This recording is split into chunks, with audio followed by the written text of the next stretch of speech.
Jesus Christ.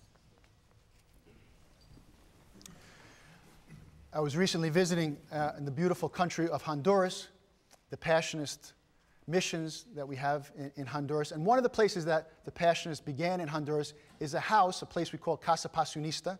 And it's a house where people who live with AIDS are able to come together and live with dignity and peace and with medical help. And it's a community of people. Many of them have been thrown out of their families. Many of them have lived with the stigma of AIDS in their own community. And many of them have no place else to go. And they found this community where they could come together, support one another, and experience life and love. And while I was there was a banquet that someone put on for all the residents of the casa. And it was a beautiful banquet, a lot of food and everything, plenty for everybody. And at the end, when everyone was finished, they were ready to go home. And there were scraps of food on all the plates around the table. And most of us, and in most places, certainly in this country, we would throw it all out. But one of the women from the casa said, let me take all those scraps, let me put them together, and tomorrow we'll eat again. And she did that. She took all the empty things from all the plates of the people, she put it in a bag, and the next day when I went back to the casa, she had the table set beautifully, all the residents came together for a meal, and she had taken those leftovers, what most people would have thrown away, and with creativity, with love, she put life into it.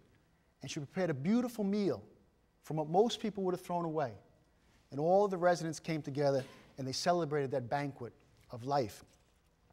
We listen today to those words, that God so loved the world, that God sent his only Son, not to condemn the world, but to save it.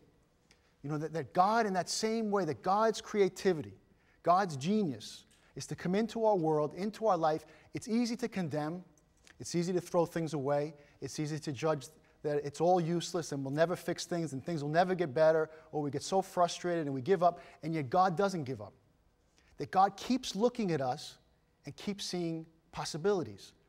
Keeps seeing that with life and with love and with healing and with hope, that we can put things together in different ways, whether it's in our personal life, whether it's in the world, in our communities, that somehow God's life, God's love does not condemn, does not throw away, does not give up. It saves, and it gives new life. So as we celebrate today this Eucharist, and as we celebrate this season of Lent, it's an opportunity. We always look at our life sometimes during Lent, and sometimes some of the things that we see frustrate us.